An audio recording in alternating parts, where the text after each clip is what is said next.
Hello everyone, আসসালামু আলাইকুম। আমি আদনান হাবিব বলছি চীন থেকে। আজকে একটা গুরুত্বপূর্ণ ব্যাপার নিয়ে কথা বলবো। বিগত কয়েকদিন ধরে একটা বড় অংশ শিক্ষার্থীর সাথে আমার কথা হচ্ছিল।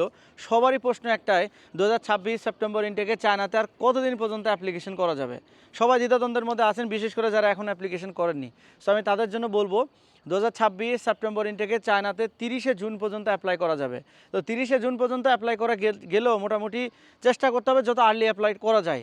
তবে জুলাই আগস্ট মাসেও কিন্তু কিছু প্রতিষ্ঠান থাকে যেগুলোতে অ্যাপ্লিকেশন করা যায়, কিন্তু মোটামুটি 95% প্রতিষ্ঠানই 30শে জুনের মধ্যে ক্লোজ হয়ে যায়। 5% প্রতিষ্ঠান থাকে যেগুলোকে জুলাই এবং আগস্ট মাসেও কিন্তু অ্যাপ্লাই করা যায়, বাট সেগুলো অত বেশি ভালো ইউনিভার্সিটি না, অত ভালো স্কলারশিপ প্রোভাইড করে না। সেগুলো মোটামুটি একটু নিচের সারির ইউনিভার্সিটিগুলো যারা জুলাই আগস্টে অফার করে, সো ওগুলোকে আমি বাদ রাখলাম। ভালো ইউনিভার্সিটি, ভালো স্কলারশিপ, যারা চায়নাতে স্কলারশিপ প্রোভাইড করে, ভালো র্যাঙ্কিং, ভালো কোয়ালিটি, তারা সব ইউনিভার্সিটি কিন্তু 30শে জুনের মধ্যেই ক্লোজ হয়ে যাবে। তো যারা অ্যাপ্লিকেশন করতে চাচ্ছেন, ডিপ্লোমা হোক, ব্যাচেলর হোক, মাস্টার্স, পিএইচডি হোক, আপনাদের 30শে জুনের ভিতরে অ্যাপ্লিকেশন প্রসেসটা সম্পাদন করতে হবে। ঠিক আছে, এখন অনেকের জিজ্ঞেস করতে পারে, ভাই লাস্ট মোমেন্টে বা এই জুন মাস, জুন মাস এই সময়টুকুতে কোন প্রোগ্রামে কেমন স্কলারশিপ আছে, কি কেমন রিকোয়ারমেন্ট হলে স্কলারশিপগুলোতে অ্যাপ্লিকেশন করা যাবে, বা সিলেকশনের প্রসিডিউরের বর্তমান হালচিত্রটা কেমন, এইটা নিয়ে অনেকে কনফিউশন। তাদের জন্য আমি পুরো মার্কেটের সিনারিওটা আপনাদেরকে একটু বোঝানোর চেষ্টা করব, যাতে করে আপনারা সিদ্ধান্ত নিতে সহজ হয়। বর্তমান সময়ে যারা বাংলাদেশ থেকে চীনে অ্যাপ্লিকেশন করতে চাচ্ছেন, আপনারা অনেকে জানেন চায়নাতে কিন্তু প্রতিনিয়ত বাংলাদেশি শিক্ষার্থীদের সংখ্যা বাড়ছে।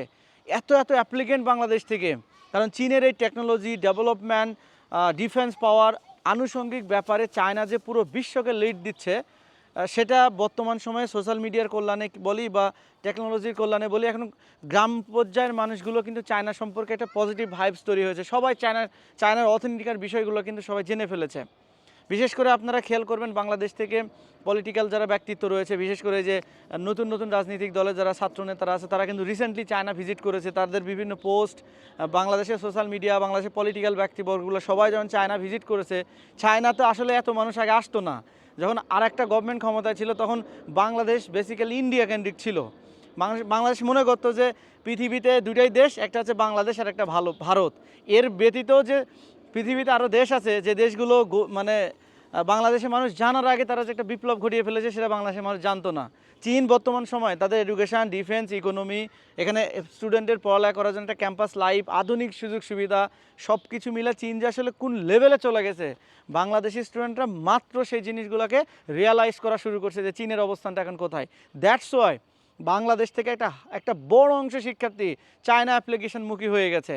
আগের বছর যদি 1000 স্টুডেন্ট অ্যাপ্লাই করে, এই বছর এসে 2000 স্টুডেন্ট অ্যাপ্লাই করতেছে। তাহলে বুঝতে পারছেন যে চায়না নিয়ে বর্তমান সময়ে কিন্তু একটা ক্রেজ চলছে। এই জিনিসগুলোকে মাথায় রেখে চাইনিজ ইউনিভার্সিটি কিন্তু আগের মতো এরকম না যে ধরেন আপনি গণহারে বাংলাদেশি স্টুডেন্ট অ্যাপ্লাই করলে আর গণহারে বাংলাদেশি স্টুডেন্ট নিয়ে নিল, বিষয়গুলো কিন্তু এরকম না। চায়নার প্রত্যেকটা ইউনিভার্সিটির সিট সংখ্যা কিন্তু লিমিটেড। বাংলাদেশি স্টুডেন্ট যারা চায়নাতে পড়াশোনা করতে এসেছে, তাদের কারণে বা তাদের পড়ালেখা অ্যাক্টিভিটি সব কিছু মিলিয়ে চাইনিজ ইউনিভার্সিটি কিন্তু গণহারে আর বাংলাদেশি স্টুডেন্ট অ্যাকসেপ্ট করতেছে না। একটা প্রতিষ্ঠান যদি আগের বছর 300 বাংলাদেশি স্টুডেন্ট নিয়ে থাকে, এই বছর এসে তারা 40-50 জন বাংলাদেশি নিচ্ছে। তার মানে কি, এখানে বাংলাদেশি শিক্ষার্থীদের জন্য সিট সংখ্যা লিমিটেড, মানে সিট সংখ্যা লিমিটেড, অ্যাপ্লিকেন্ট বাড়ছে কিন্তু তার বিপরীতে কিন্তু সিট বাড়েনি, সিট বরঞ্চ কমেছে। যার কারণে প্রতিযোগিতা অনেক বেশি। এই বেশি প্রতিযোগিতার ভিতরে আপনি আপনার নিজের সিটটাকে কনফার্ম করতে চাইলে অ্যাপ্লিকেশনের শেড ডেট পর্যন্ত ওয়েট করবেন না, যত তাড়াতাড়ি পসিবল আপনার অ্যাপ্লিকেশনটা সম্পাদন করতে হবে, আপনার সিট কনফার্ম করতে হবে। তাহলে এটা আপনার জন্য কিন্তু বেটার হবে, বেস্ট হবে। ঠিক আছে, বর্তমান সময়ে কেমন স্কলারশিপ আছে এই ব্যাপারটা নিয়ে আপনাদেরকে এক্সপ্লেন করি। যারা বাংলাদেশে এই মুহূর্তে এসএসসি পাস করেছেন, দাখিল পাস করেছেন, অথবা ভকেশনাল থেকে এসএসসি পাস করেছেন, কিংবা এইচএসসি ফেল করেছেন, অথবা দেখা যাচ্ছে এইচএসসিতে খুবই বাজে রেজাল্ট হয়েছে, তারা সবাই চায়নাতে 3 বছর মেয়াদি ডিপ্লোমা ইন ইঞ্জিনিয়ারিং প্রোগ্রামে অ্যাপ্লাই করতে পারবেন। চায়নাতে ডিপ্লোমা অ্যাপ্লাই করার জন্য বয়স হচ্ছে 15 বছর থেকে মোটামুটি 25 বছর পর্যন্ত যদি বয়স হয়, তাহলে এখানে আপনি চায়নাতে ডিপ্লোমা প্রোগ্রামের জন্য অ্যাপ্লাই করতে পারবেন। এবং চায়নাতে ডিপ্লোমাতে অ্যাপ্লাই করার জন্য কোনো আইএলস, ডোলিঙ্গো, সিসা কোনো কিচ্ছু লাগবে না। শুধু আপনার একাডেমিক রেজাল্ট দিয়ে এখানে অ্যাপ্লিকেশন করতে পারবেন। আর একাডেমিক প্রোফাইলের উপরে বেস করে আপনাকে এখানে 3 ক্যাটাগরি স্কলারশিপ প্রোভাইড করবে। প্রথম ক্যাটাগরি হচ্ছে টিউশন হোস্টেল দুটোই ফ্রি দিবে। সেকেন্ড ক্যাটাগরি হচ্ছে টিউশন হোস্টেল প্রথম ক্যাটাগরিতে হচ্ছে টিউশন হোস্টেল ফ্রি এবং মাসে মাসে উপবৃত্তি দিবে 10 থেকে 12,000 টাকা। সেকেন্ড ক্যাটাগরি হচ্ছে টিউশন হোস্টেল দুটোই ফ্রি দিবে। থার্ড ক্যাটাগরি হচ্ছে অনলি টিউশনটা ফ্রি দিবে, আপনাকে হোস্টেলের ভাড়া পেমেন্ট করতে হবে। সো এখন আপনি যখন প্রসেসিংগুলো কন্টিনিউ করবেন, আপনি যখন অ্যাপ্লিকেশন করবেন ওই মুহূর্তে যেই স্কলারশিপের সিটগুলো অ্যাভেলেবল থাকবে আপনার প্রোফাইলে, আপনি যেটাতে অ্যাপ্লিকেশন করার আপনার যোগ্যতা অর্জন করবেন, ডেফিনেটলি সেটাতে আপনি অ্যাপ্লিকেশন করতে পারবেন। 3টা স্কলারশিপই অ্যাভেলেবল থাকবে জুন মাসের 30 তারিখ পর্যন্ত। তো যারা ডিপ্লোমাতে অ্যাপ্লিকেশন করতে যাচ্ছেন এই 3 ক্যাটাগরির ভিতরে যে কোনো এক ক্যাটাগরি নিয়ে চায়নাতে পড়ালেখা করার জন্য আসতে পারবেন। এবার আসেন ব্যাচেলর প্রোগ্রাম নিয়ে।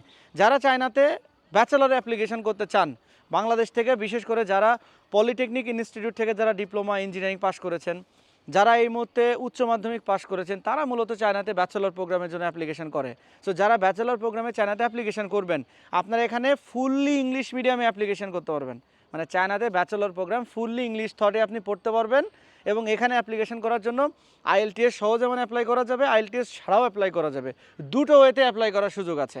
প্লাস হচ্ছে এখানে আপনারা অনেকে জানেন 2026 সেপ্টেম্বর ইনটেক থেকে কিন্তু চায়নাতে সিএসসি এর টেস্ট একটা ম্যান্ডেটরি করে দেওয়া হয়েছে। বাট চায়নাতে কিছু ইউনিভার্সিটি আছে সিএসসি এর টেস্ট ম্যান্ডেটরি, কিছু ইউনিভার্সিটি আছে সিএসসি এর টেস্টটা ম্যান্ডেটরি না। তার মানে কি সিএসসি এর সহ এবং সিএসসি এর ছাড়া উভয় ওয়েতে আপনি অ্যাপ্লিকেশন করতে পারবেন। ব্যাচেলর প্রোগ্রামে উভয় ওয়েতে আপনি অ্যাপ্লিকেশন করতে পারবেন। সো যারা পলিটেকনিক থেকে ডিপ্লোমা পাস করেছেন কিংবা উচ্চ মাধ্যমিক পাস করেছেন, আপনাদের জন্য চায়নাতে টোটাল ব্যাচেলর প্রোগ্রামে 4 ক্যাটাগরি স্কলারশিপ অ্যাভেলেবল আছে। আমি যদি ক্যাটাগরি এ বলি, ABCD যদি এটাকে সংজ্ঞায়িত করি, ক্যাটাগরি এ, সেখানে আপনি টিউশন হোস্টেল দুটোই ফ্রি পাবেন, প্রতি মাসে মাসে 20,000 টাকা থেকে 25,000 টাকা পর্যন্ত উপবৃত্তি পাবেন। আপনি যদি ক্যাটাগরি বি পান, সেখানে আপনি টিউশন হোস্টেল দুটোই ফ্রি পাবেন। আর যদি ক্যাটাগরি সি পান, সেখানে আপনি 100% টিউশনটা ফ্রি পাবেন, আপনাকে শুধু হোস্টেলের ভাড়া পেমেন্ট করতে হবে বছরে বাংলাদেশি টাকায় 50 থেকে 60,000 টাকা। আর ক্যাটাগরি যারা ডি পাবেন, তারা এখানে হাফ স্কলারশিপ পাবেন, মানে 50% টিউশনটা ফ্রি পাবেন। এখন আপনি ক্যাটাগরি যদি ডি পান তাহলে তো 50% ফ্রি পাচ্ছেন। সো 50% টিউশনটা ফ্রি পাওয়ার পরে বাকি 50% টিউশন এবং হোস্টেল মিলে বছরে আপনার মোটামুটি 1 থেকে 1.5 লাখ টাকা করে খরচ হবে। মানে বছরে আপনি স্কলারশিপ পাওয়ার পরে 1 থেকে 1.5 লাখ টাকা করে খরচ হবে আপনার। এটা হলো ব্যাচেলর প্রোগ্রামের স্কলারশিপ গেল। এখন আসেন ল্যাঙ্গুয়েজ প্রোগ্রাম নিয়ে একটু কথা বলি। অনেক শিক্ষার্থী আছে চায়নাতে আসার পরে 1 ইয়ার ল্যাঙ্গুয়েজ করে, 1 ইয়ার ল্যাঙ্গুয়েজ করার পরে এইচএসকে 4 একটা স্কোর তোলার পরে তারা ফুল ফান্ডের স্কলারশিপ নিয়ে চায়নাতে কেউ ডিপ্লোমা, ব্যাচেলর, মাস্টার্স এই প্রোগ্রামগুলোতে অ্যাপ্লাই করে। তো যারা চায়নাতে 1 ইয়ার ল্যাঙ্গুয়েজ প্রোগ্রামে অ্যাপ্লিকেশন করতে চাচ্ছেন বা 1 ইয়ার ল্যাঙ্গুয়েজ প্রোগ্রামে আসতে যাচ্ছেন, আপনাদের জন্য চায়নাতে টিউশন হোস্টেল ফ্রি অথবা অনলি টিউশনটা ফ্রি, 2 ক্যাটাগরি স্কলারশিপেও কিন্তু এখানে 1 ইয়ার ল্যাঙ্গুয়েজ প্রোগ্রামে অ্যাপ্লাই করার সুযোগ আছে।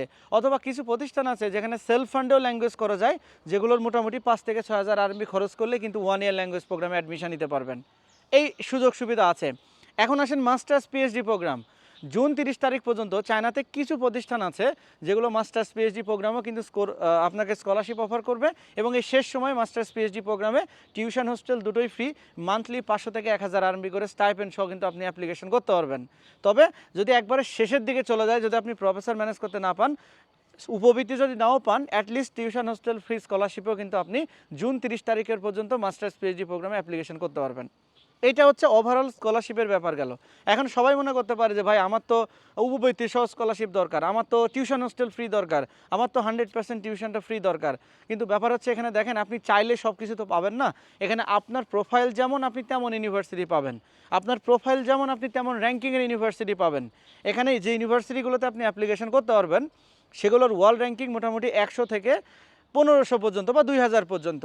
সো 100 থেকে 2000 ওয়ার্ল্ড র্যাঙ্কিংয়ের এখানে প্রায় 250 থেকে 300 বিশ্ববিদ্যালয় অ্যাভেলেবল আছে, সবগুলোই পাবলিক বিশ্ববিদ্যালয়। এখন আপনি কোনটাতে অ্যাপ্লিকেশন করবেন এটা টোটালি ডিপেন্ড করবে আপনার প্রোফাইলের উপরে। শুধু একাডেমিক রেজাল্ট দিয়ে যদি অ্যাপ্লাই করেন তাহলে একরকম ইউনিভার্সিটি পাবেন, একরকম স্কলারশিপ পাবেন। একাডেমিক রেজাল্টের পাশাপাশি যদি আইএলটিএস, ডুওলিঙ্গো কিংবা সিসা থাকে, ব্যাচেলরে যারা অ্যাপ্লাই করবেন তারা ডেফিনেটলি প্রোফাইল যত ভালো স্ট্রং হবে তখন তত ভালো র্যাঙ্কিংয়ের ইউনিভার্সিটি, ভালো স্কলারশিপে অ্যাপ্লাই করতে পারবেন। সো মোট কথা যদি আমি আপনাকে বলি, আপনার যেমন স্কলারশিপ মানে আপনার যেমন প্রোফাইল আপনি তেমন স্কলারশিপে এখানে অ্যাপ্লিকেশন করতে পারবেন। বিষয়গুলো হচ্ছে এইরকম। সো যারা এই মুহূর্তে চায়নাতে অ্যাপ্লিকেশন করতে যাচ্ছেন কিংবা দ্বিধাদ্বন্দ্বের মধ্যে আছেন যে চায়নাতে অ্যাপ্লিকেশন করবো কি করবো না, যারা সরাসরি আমাদের সাথে কথা বলতে চাচ্ছেন, পরামর্শ নিতে চাচ্ছেন, তারা এই ভিডিওর ডেসক্রিপশনে একটা হোয়াটসঅ্যাপ নাম্বার আছে, সেখানে নক দিয়ে আমাদের পরামর্শ নিতে পারেন। অথবা যারা ফ্রি আছেন, বাংলাদেশে আমাদের 4টা অফিস আছে, ঢাকা, চট্টগ্রাম, রাজশাহী, বগুড়া। আমাদের অফিসে এসেও কিন্তু বিস্তারিত তথ্য নিতে পারবেন। ঠিক আছে। আর চায়নাতে অ্যাডমিশন নিয়ে আমরা 2017 সাল থেকে কাজ করছি।